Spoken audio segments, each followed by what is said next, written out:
Hello everyone, मैं हूं संदीप और आप देख रहे हैं डिफेक्टिव क्लासेस। प्रीवियस क्लास में हम एक्सरसाइज 7.1 कंप्लीट कर चुके थे। एक्सरसाइज 7.1 में प्यारे बच्चों हमने कंग्रुएंसी के रूल पढ़े थे, जो मैं आपको बता देता हूं। जो फर्स्ट रूल हमने पढ़ा था वो था SAS rule of congruency of two triangles. जो सेकेंड रूल हमने पढ़ा था वो था ASA रूल ऑफ कंग्रुएंसी, यानी कि दो ट्रायंगल्स को हम कंग्रुएंट कैसे प्रूव करेंगे, वो इन एंगल ये जो रूल है इनकी हेल्प से हमने सीखा था। अब प्यारे बच्चों, अब जब हम इस सेकंड रूल पे फोकस करते हैं ASA, अब ASA का मीनिंग क्या हो गया कि एंगल, साइड और एंगल रूल। इस तरीके से एंगल, साइड, एंगल। अब एंगल, साइड, एंगल का मीनिंग क्या होता है कि किन्हीं भी दो ट्रायंगल्स में अगर दो एंगल इक्वल हैं और साथ में उनकी जो इंक्लूडेड साइड है वो इक्वल है, दिस मीन्स वो दोनों ट्रायंगल्स क्या होंगी, कंग्रुएंट होगी। तो एक एग्जांपल से इसको समझते हैं, ये इम्पोर्टेंट भी है और इसकी हेल्प से मैं एक और रूल आपको बताऊंगा। लेट सपोज ये दोनों कोई ट्रायंगल्स हैं इस तरीके से, इसकी नेमिंग हमने रखी कि ABC है, इसकी नेमिंग रखी कि PQR है। अब ASA रूल क्या कहता है, लेट सपोज ये जो B एंगल है वो Q के इक्वल है और ये जो C एंगल है वो R के इक्वल है, यानी कि ये दोनों एंगल्स आपस में क्या हैं, इक्वल हैं। और इनकी इंक्लूडेड साइड यानी कि जो BC है वो इक्वल है QR के, इनके लिए इंक्लूडेड साइड भी क्या है, इक्वल। दिस मीन्स हम क्या बोलते थे कि दोनों ट्रायंगल्स क्या हुई, कंग्रुएंट हुई with the help of ASA rule. ठीक है। अब प्यारे बच्चों ये बताइए, ASA रूल में दो एंगल इक्वल होते हैं। अब किन्हीं भी दो ट्रायंगल्स के अगर दो एंगल आपस में इक्वल हैं, दिस मीन्स ये जो थर्ड एंगल बचा ये वाला A और इसका एंगल बचा P, तो ये थर्ड भी तो अपने आप क्या होगा, इक्वल होगा कि नहीं होगा। अब मान के चलें कि ये लेट सपोज आपको 50 डिग्री गिवन है, ये 60 डिग्री गिवन है, तो इसका भी ये क्या होगा 50 डिग्री और ये 60 डिग्री। अगर ये ASA रूल से दोनों ट्रायंगल क्या है, कंग्रुएंट है, तो 50 60 कितना हो गया 110, तो इसका थर्ड एंगल कितना बचेगा 70 डिग्री। अब 50 60 ये क्या होगा 110, तो इसका थर्ड एंगल भी क्या बचेगा 70 डिग्री। यानी कि दो एंगल्स की हेल्प से तीसरा तो अपने आप ही क्या होगा, इक्वल हो गया कि नहीं होगा। जब आपने दो एंगल्स को इक्वल प्रूव कर दिया, this means third also equal, third भी क्या रहेगा, इक्वल रहेगा। अब देखिए, अब ये जो ASA रूल है, अगर आपको ये वाला एंगल गिवन ना हो, मान लिया कि इस तरीके से ये 60 यहाँ से गायब है, ठीक है, और आपको B और C एंगल के बारे में कुछ भी नहीं पता, सिर्फ आपको इतना पता है कि ये जो BC साइड है वो QR के इक्वल है, एंगल 50 यहाँ एंगल 50 है, और ये जो ऊपर वाला एंगल है वो क्या है 70 है कि नहीं। ऊपर वाला एंगल कितना है 70 है प्यारे बच्चों। तो आप इन दोनों ट्रायंगल्स को कंग्रुएंट कैसे प्रूव करेंगे। अब ऊपर वाले एंगल की हेल्प से ये वाला एंगल निकाल सकते हैं कि नहीं, निकाल सकते हैं। तो सेकंड एंगल से थर्ड एंगल फिर निकालोगे तो कितना हो जाएगा 60। लेकिन अगर हमें थर्ड एंगल भी नहीं निकालना हो, सिर्फ ये दो एंगल और एक साइड चाहिए हो, दिस मीन्स हम इन दो एंगल्स और साइड्स के हेल्प से भी इनको कंग्रुएंट प्रूव कर सकते हैं, क्योंकि हमें पता है जब हमने दो एंगल प्रूव कर दिए तो थर्ड तो अपने आप ही हो जाएगा। दिस मीन्स इस क्राइटेरियन को हम नया नाम देते हैं एंगल, उसके बाद एंगल और फिर साइड, यानी कि angle angle side rule of congruency. इस तरीके से अब ये जो ASA से ही उभर के आया सामने, ये क्या आया AAS रूल, यानी कि अगर आपको दो एंगल और एक साइड, यानी कि AAS, इसका मीनिंग चलो एक और ट्रायंगल ले लेते हैं यहाँ। लेट सपोज ये ट्रायंगल है भी और ये कोई दूसरी ट्रायंगल है, ठीक है, ये वही ABC, ये वही PQR, इस तरीके से। अब हमें गिवन है कि जो B एंगल है वो Q के इक्वल है, जो A एंगल है वो P के इक्वल है, उसके जो AC साइड है वो PR के इक्वल है। तो यहाँ से देखिए, यहाँ से कंटिन्यूटी में चेक करेंगे, एंगल एंगल फिर साइड, यानी कि एंगल एंगल एंगल एंगल फिर साइड और साइड, यानी कि इसको हम AAS रूल से क्या बोल सकते हैं, दोनों ट्रायंगल को कंग्रुएंट बोल सकते हैं प्यारे बच्चों। अब ये AAS रूल आया कहाँ से, ASA से ही आया। ये आपकी एक्सरसाइज 7.1 में था, मैंने वहाँ जानबूझ के नहीं बताया क्योंकि क्वेश्चनों में इतना खास यूज़ नहीं था। अब आगे इसका काफ़ी यूज़ होगा तो इस वजह से मैं यहाँ बता रहा हूँ कि AAS रूल कहाँ से आया। वो कहाँ से आया? ASA की हेल्प से ही आया, क्योंकि ASA क्या कहता है कि दो एंगल इक्वल हो। अगर दो एंगल इक्वल हो गए तो दिस मीन्स थर्ड अपने आप इक्वल हो गया। अब हमने यहाँ क्या लिया है? फर्स्ट और थर्ड एंगल लिया है। यह हमारा फर्स्ट और सेकंड एंगल था। तो इस तरीके से आप ट्रायंगल्स को AAS रूल से भी कॉन्ग्रुएंट प्रूव कर सकते हैं। तो ये था हमारा AAS रूल जो किसकी हेल्प से आया? ASA की हेल्प से आया। अब देखिए जो एक्सरसाइज 7.2 के और कंसेप्ट है उसकी तरफ बढ़ते हैं। जैसा कि आप बोर्ड पे देख पा रहे हैं, some properties of a triangle, यानी कि ट्रायंगल की प्रॉपर्टी क्या क्या होंगी वो देखिए प्यारे बच्चों। अब उसमें जो इम्पोर्टेंट है वो है एक आइसोसेलेस ट्रायंगल। ट्रायंगल्स के टाइप में आप क्लास 6 से नाम सुनते आ रहे हैं कि सर ट्रायंगल के काफ़ी सारे टाइप होते हैं। राइट एंगल होती है, स्केलेन होती है, ऑब्टूज एंगल होती है, एक्यूट एंगल ट्रायंगल होती है, इक्विलेटरल ट्रायंगल होती है, आइसोसेलेस ट्रायंगल होती है। तो आज हम आइसोसेलेस ट्रायंगल के बारे में पढ़ेंगे। आइसोसेलेस ट्रायंगल के बारे में आपने पढ़ा होगा प्यारे बच्चों। लेट सपोज ये AB और ये C है। ये ABC क्या है? ट्रायंगल्स हैं। आइसोसेलेस ट्रायंगल क्या कहती है कि उसकी कोई भी दो साइड क्या हो? इक्वल हो। ये हमें डेफिनेशन में पढ़ाया गया कि एक ऐसी ट्रायंगल जिसकी कोई भी दो साइड इक्वल हो उसको हम क्या नाम देते हैं? Isosceles triangle. क्या नाम दिया जाता है प्यारे बच्चों? Isosceles triangle.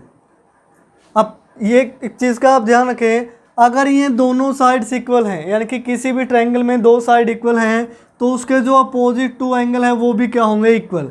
ये सिर्फ हमें प्रॉपर्टी में पढ़ाया जाता है, लेकिन अब ये आया कहाँ से, कैसे इसका प्रूफ आएगा, यानी कि किस तरीके से हम इनको प्रूव करेंगे वो हम पढ़ेंगे एक्सरसाइज 7.2 में।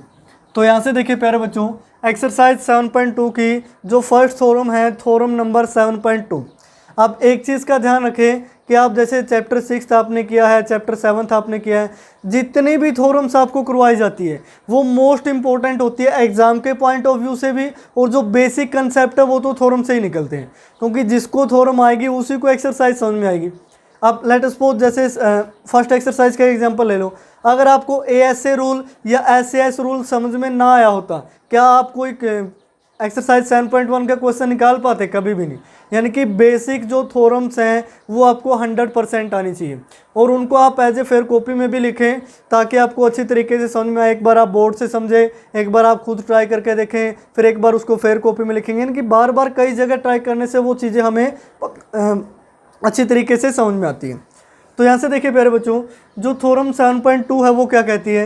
Angle opposite to the equal sides of an isosceles triangle are equal. ये हमें प्रूव करना है, यानी कि एक आइसोसेलेस ट्रायंगल हमें गिवन है इस तरीके से। मैं इसका नाम रख लेता हूँ ABC। कोई भी आइसोसेलेस ट्रायंगल गिवन हो सकती है, और हमने लिया कि ये जो दोनों साइड्स हैं वो इक्वल है। तो यहाँ जो गिवन है वो मैं लिख लेता हूँ प्यारे बच्चों। गिवन में क्या है? ABC is a isosceles triangle. ABC क्या है? एक आइसोसेलेस ट्रायंगल है इन विच, जिसमें कौन कौन सी दो साइड इक्वल है? AB is equal to AC। ये हमें गिवन है। अब हमें प्रूव क्या करना है प्यारे बच्चों? टू प्रूव में आप लिखेंगे कि जो इनके अपोजिट एंगल हैं, यानी कि AC के अपोजिट एंगल कौन सा हुआ? ये B, और AB के अपोजिट एंगल कौन सा हुआ? Angle C। हमें प्रूव करना है कि जो एंगल B है वो किसके इक्वल होगा? एंगल C के इक्वल होगा। इस तरीके से अब हम क्या प्रूव करेंगे कि जो एंगल B है वो एंगल C के इक्वल होगा। अब इनको प्रूव करने के लिए प्यारे बच्चों आपको कुछ कंस्ट्रक्शन करनी पड़ेगी। कंस्ट्रक्शन क्या करनी पड़ेगी वो मैं आपको बताऊंगा।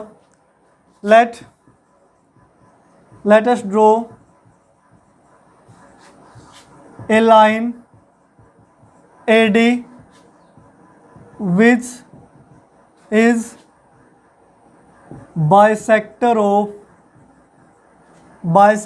of angle A and meets line BC at point D।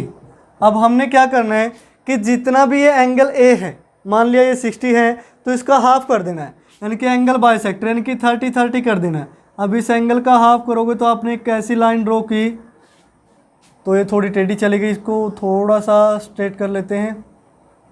ये चलो ये जैसी भी है, ये पॉइंट है डी।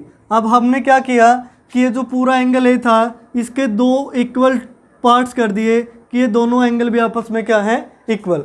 हमने एंगल ए का बाइसेक्टर लिया, वो क्या है, लाइन ए डी, जो बी सी लाइन को किस पॉइंट पे टच करती है, डी पॉइंट पे टच करती है।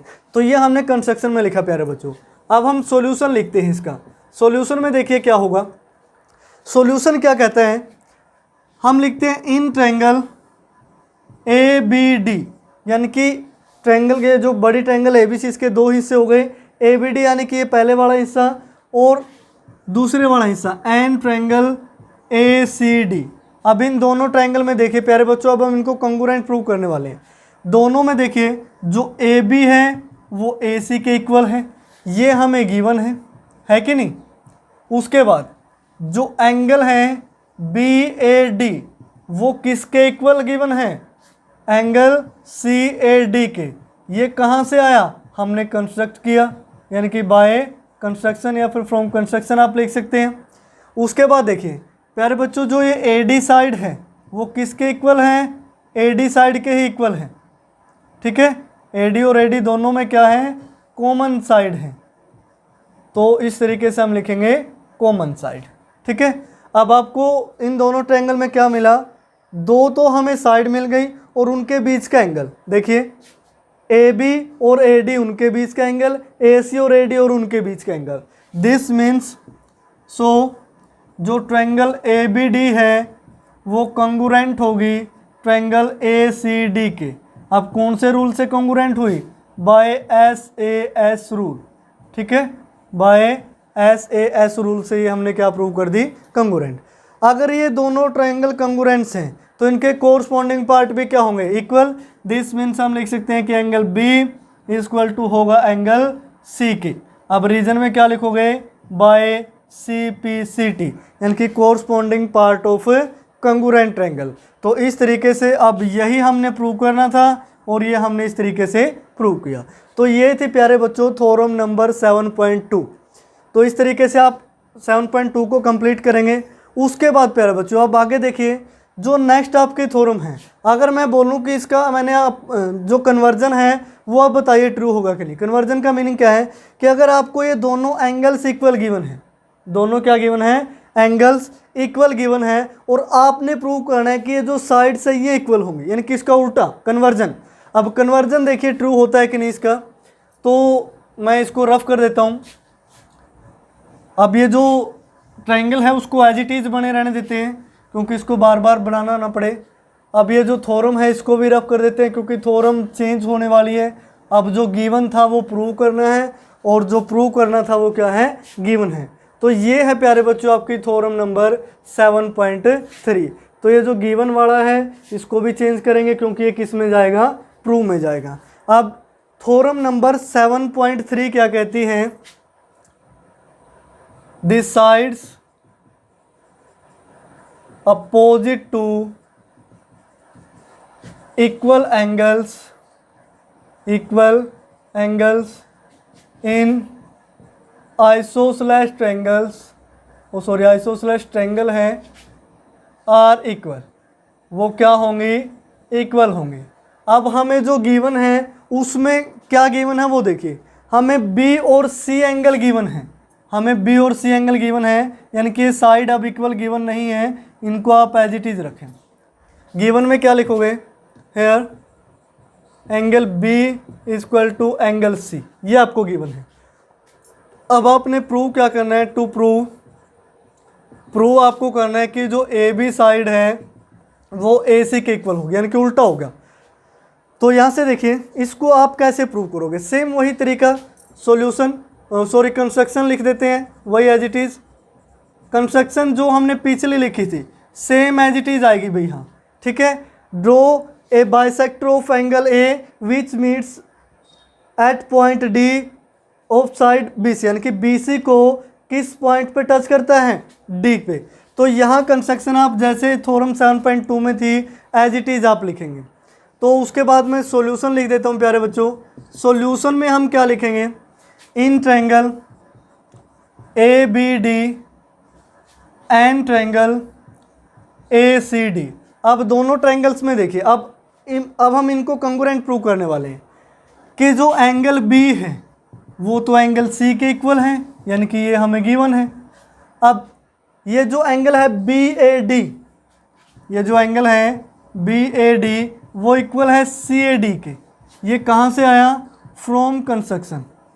कहाँ से आया, कंस्ट्रक्शन से। यानी कि कंस्ट्रक्शन में हमने यही तो लिखा था कि ए एंगल का हाफ कर दीजिए और वो जो लाइन है वो बी सी को डी पॉइंट पे मिलती है। उसके बाद देखिए प्यारे बच्चों, जो ए डी है वो ए डी के ही इक्वल है, यानी कि वो क्या है, कॉमन साइड है। ये क्या हो गई, कॉमन साइड। अब यहाँ से मैं क्या लिख सकता हूँ, सो जो ट्रायंगल ए बी डी है वो कंग्रुएंट होगी ट्रायंगल ए सी डी के। अब देखिए कौन सा रूल अप्लाई हुआ, एंगल एंगल साइड, यानी कि पहला ये एंगल से चले फिर एंगल पे गए फिर साइड, यानी कि कंटिन्यूटी बनी रहनी चाहिए, एंगल एंगल साइड।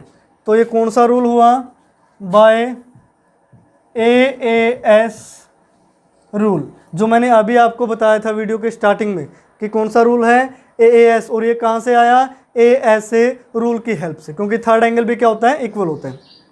उसके बाद देखिए, देन अगर ये ट्रायंगल कंग्रुएंट है, वी कैन से दैट कि जो AB की वैल्यू है वो AC के इक्वल होगी। रीजन में क्या आप लिखोगे, CPCT, यानी कि corresponding part of congruent triangle. तो इस तरीके से हमने क्या प्रूव कर दिया कि AB इक्वल टू AC हो गया, और गिवन में क्या था, B और C एंगल इक्वल गिवन थे। तो इसका कन्वर्जन भी प्यारे बच्चों क्या होता है, ट्रू होता है। तो इन चीज़ों का बिल्कुल ध्यान रखें कि कोई भी थ्योरम आप पढ़ते हो, अगर उसका उसका जो कन्वर्जन है वो आपसे पूछा जाए तो आप कन्वर्जन भी प्रूव करेंगे, ठीक है ना। तो ये थी हमारी थ्योरम 7.2 और 7.3 जो कि मोस्ट इम्पोर्टेंट है इस एक्सरसाइज के लिए। उसके बाद देखिए प्यारे बच्चों, एक्सरसाइज 7.2 स्टार्ट करते हैं। एक्सरसाइज 7.2 में जो क्वेश्चन नंबर फर्स्ट है उसकी स्टेटमेंट आप बोर्ड पे देख पा रहे हैं। किसमें गिवन है, in an isosceles triangle ABC किस टाइप की ट्रायंगल है, isosceles, with AB is equal to AC, यानी कि जिसमें AB और AC क्या है, इक्वल साइड्स हैं। तो इसका जो डायग्राम है हम ड्रॉ कर लेते हैं, क्योंकि डायग्राम इसमें गिवन नहीं है। तो ये हमने ट्रायंगल बनाई जिसकी नेमिंग हम रखते हैं ABC, जिसमें जो AB है वो किसके इक्वल है, AC के। उसके बाद the bisector of angle B and angle C intersect each other at point O। अब B एंगल का बाइसेक्टर और C एंगल का जो बाइसेक्टर है वो O पॉइंट पे एक दूसरे को इंटरसेक्ट करते हैं। दिस मीन्स ये हो गया, ठीक है। तो ये पॉइंट आया O। उसके बाद लिख रहे हैं जॉइन A एंड O। अब A और O को आप जॉइन कर दीजिए, ये इस तरीके से, ठीक है। अब ये एंगल B का क्या है, बाइसेक्टर। दिस मीन्स ये जो दोनों एंगल है, ये वाला एंगल और ये वाला एंगल, दोनों इक्वल होंगे। मैं इनको नाम दे देता हूँ अलग अलग से, ये एंगल 1 है, ये एंगल 2 है। इसी तरह C का अगर ये बाइसेक्टर है तो ये वाला एंगल किसके इक्वल होगा, इस वाले एंगल के। मैं इसको नाम दे देता हूँ एंगल 3 और एंगल 4, ठीक है प्यारे बच्चों। अब देखिए जनरली क्या होता है कि इन एंगल्स को हम ऐसे पढ़ते हैं OBC, यानी कि अगर आपको इन चीज़ों से बचना है कि कन्फ्यूज़न ना हो, अब इस एंगल को क्या पढ़ेंगे, OBA, बार बार काफ़ी कुछ लिखना पड़ता है, तो आप उनको नेमिंग अलग से भी मेंशन कर सकते हैं, लेकिन वो नेमिंग डायग्राम में ज़रूर लिखी हो कि angle 1 equal to 2, 3 equal to 4, इस तरीके से। यानी कि अगर डायग्राम में लिखी है तभी आप यहाँ प्रूफ में लिखोगे, यानी कि डायग्राम में आपने कुछ नहीं लिखा और यहाँ लिख रहे हैं आप एंगल 1 और 2, वो गलत हो जाएगा। तो स्टार्टिंग में प्यारे बच्चों जो गिवन है वो लिखते हैं। अब गिवन में क्या है कि जो एंगल 1 है वो एंगल 2 के इक्वल है, एंड जो एंगल 3 है वो एंगल 4 के इक्वल है। उसके बाद जो AB है वो हमें AC के इक्वल गिवन है, ठीक है। ये जो गिवन वाले पॉइंट्स थे वो सारे लिख लिए। उसके बाद जो आपने प्रूव करना है वो देखिए, उसको लिखोगे आप टू प्रूव के अंदर।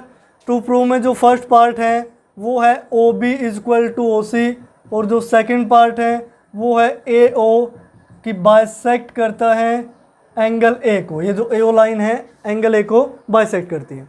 तो अब इसके सॉल्यूशन में देखिए प्यारे बच्चों कि आप कैसे इन्हें सोल्व करोगे। फर्स्ट पार्ट क्या कहता है कि जो OB है वो OC के इक्वल आना चाहिए, यानी कि जो OB है वो किसके इक्वल आए, ओ सी के इक्वल आए। तो यहाँ से देखिए प्यारे बच्चों, इन ट्रायंगल ए बी सी, ठीक है। अब पूरी ट्रायंगल की बात कर रहा हूँ मैं, ए बी सी की। जो एंगल बी है वो किसके इक्वल होगा? एंगल सी के। अब रीजन में क्या लिखोगे? Because triangle A B C is an isosceles triangle with A B is equal to A C, यानी कि आपने रीजन लिखा। अब ये दोनों एंगल्स क्यों इक्वल हुए? क्योंकि ए बी सी क्या है? आइसोसेलेस ट्रायंगल है जिसमें A B is equal to A C है। अभी हमने थ्योरम 7.2 में क्या पढ़ा था कि अगर दो साइड इक्वल हो तो उनके अपोजिट एंगल्स भी क्या होते हैं? इक्वल होते हैं। या फिर यहाँ आप रीजन में डायरेक्ट ये भी लिख सकते हैं बाय थ्योरम 7.2, इस तरीके से, अगर आपको पूरा एक्सप्लेन नहीं करना। अब अगर बी और सी इक्वल हैं, अगर मैं दोनों का हाफ कर दूं, यानी कि बी का भी हाफ कर दिया और सी का भी हाफ कर दिया, जो एंगल सी है दोनों का हाफ कर दिया। अब दोनों के हाफ भी आपस में क्या होंगे? इक्वल होंगे, क्योंकि अगर 4 इज इक्वल टू 4 है, दोनों का मैं हाफ कर देता हूँ 2 और 2, तो 2 इज इक्वल टू भी तो क्या होगा? 2 के होगा। तो एंगल ए बी के हाफ को मैं क्या लिख सकता हूँ? एंगल 2 लिख सकता हूँ, क्योंकि दो इक्वल पार्ट है एंगल 1 और 2, ठीक है। तो यहाँ से मैंने लिखा एंगल बी के हाफ को एंगल 2। एंगल सी के हाफ को मैं क्या लिख सकता हूँ? एंगल 3 लिख सकता हूँ, क्योंकि ये सी के एंगल सी का बाइसेक्टर है ओ सी, जिसमें 3 और 4 क्या हैं? दोनों इक्वल पार्ट्स हैं। तो सी के हाफ को मैंने लिखा एंगल 3, ठीक है। अब हमने क्या प्रूव कर दिया? Angle 2 is equal to 3। Then in triangle कौन सी है? B O C. We can से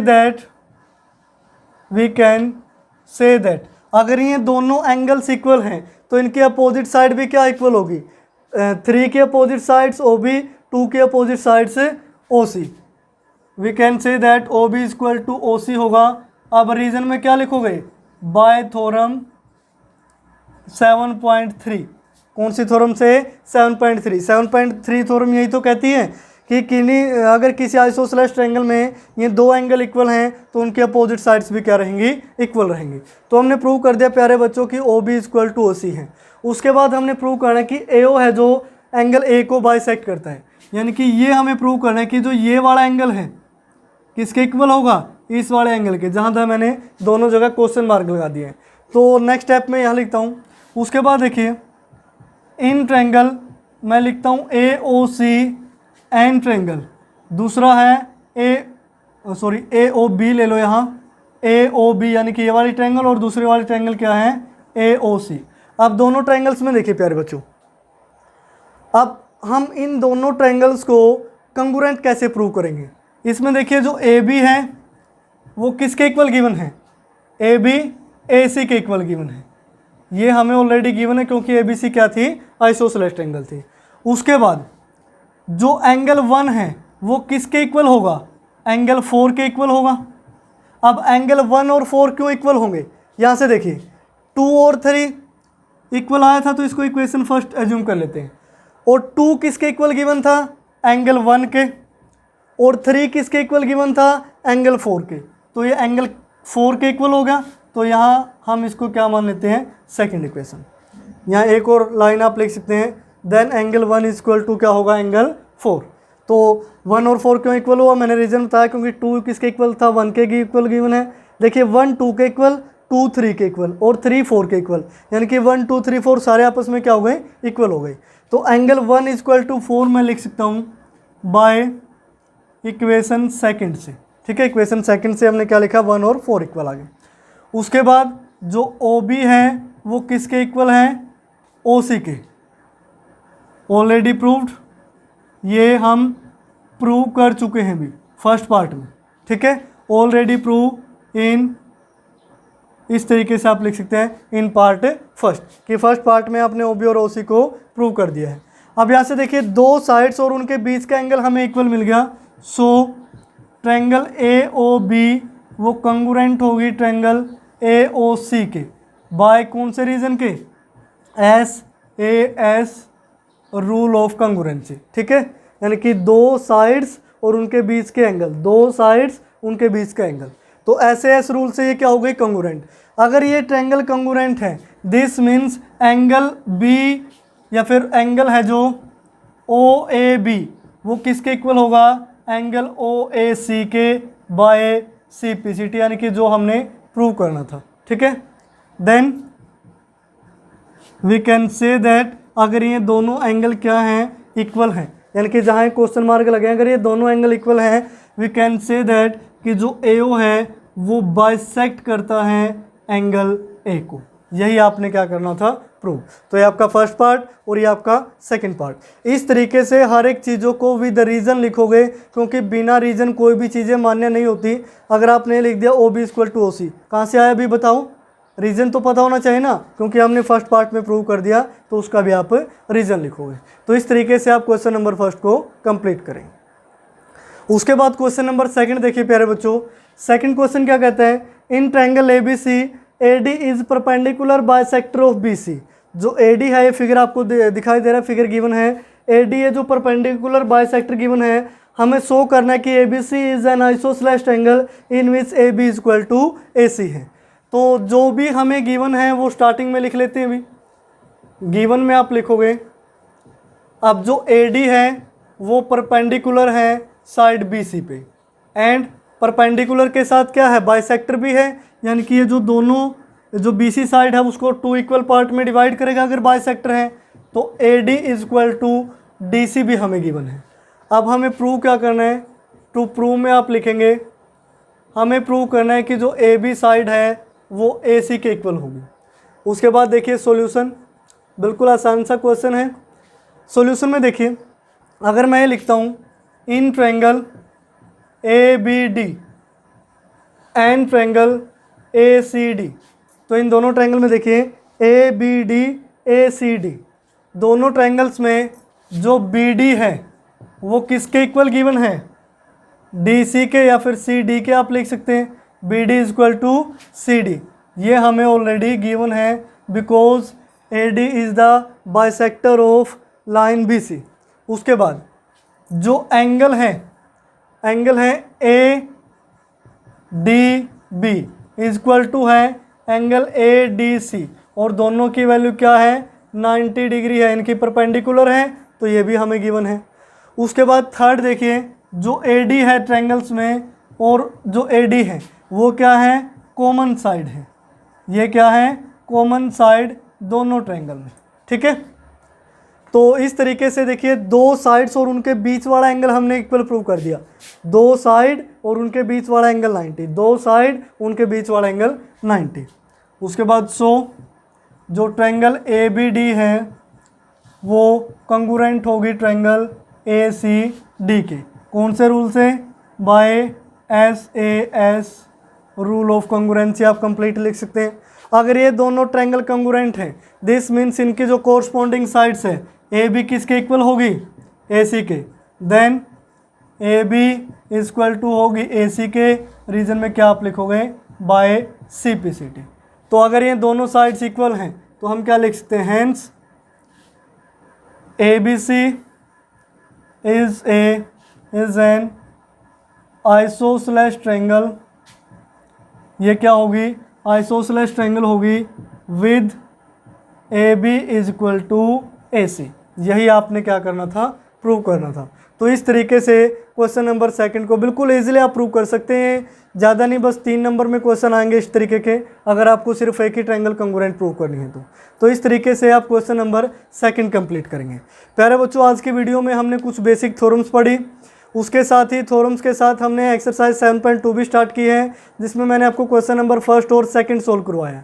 अब एक चीज़ का ध्यान रखें, जब तक आपकी नेक्स्ट वीडियो नहीं आती तो यहाँ तक तो आपने कंप्लीट करना ही है, क्वेश्चन नंबर 2 तक सिर्फ। उसके साथ ही आगे जो वाले जो क्वेश्चन है, question number 3 to question number 8, उनकी भी आप कोशिश करें कि वो आप सोल्व कर पाएँ। आप ऐसे क्वेश्चन नंबर 3 की कोशिश कीजिए, ट्राई कीजिए उसको कि किस तरीके से उसमें क्या गिवन है, क्या आपने प्रूव करना और निकालना क्या है। यानी कि आप जो गिवन है उससे देखिए कि जो आपने निकालना है, प्रूव करना है, वहाँ तक जाने का जो प्रोसीजर है वो क्या होगा। यानी कि अगर आपको ये पता चल गया कि ये तो हमें गिवन है, इसकी हेल्प से हम इस को ये प्रूव कर सकते हैं, दिस मीन्स आपका क्या हो गया, क्वेश्चन हो गया। तो स्टेटमेंट अच्छी तरीके से पढ़ें, उसमें गिवन क्या है वो लिखें, जो प्रूव करना है वो लिखें, फिर जो गिवन से और प्रूव तक जाने का प्रोसीजर है उसे कंप्लीट करें। तो ऐसा कोई भी क्वेश्चन नहीं है जो आपको ना आए। तो जो आपका नेक्स्ट वीडियो तक काम है वो क्या है कि आप सारे तो एग्जाम्पल पढ़ें, साथ में थ्योरम 7.23 और क्वेश्चन नंबर फर्स्ट सेकंड, और जो आगे एक्सरसाइज के क्वेश्चन हैं उनको भी आप कोशिश करें। अगर निकल जाते हैं तो बेटर होगा, वरना मैं नेक्स्ट वीडियो में आपको हर एक क्वेश्चन का सोल्यूशन दूंगा। तो आज की वीडियो में फ़िलहाल इतना ही। देखते रहिए डिफेक्टो क्लासेस।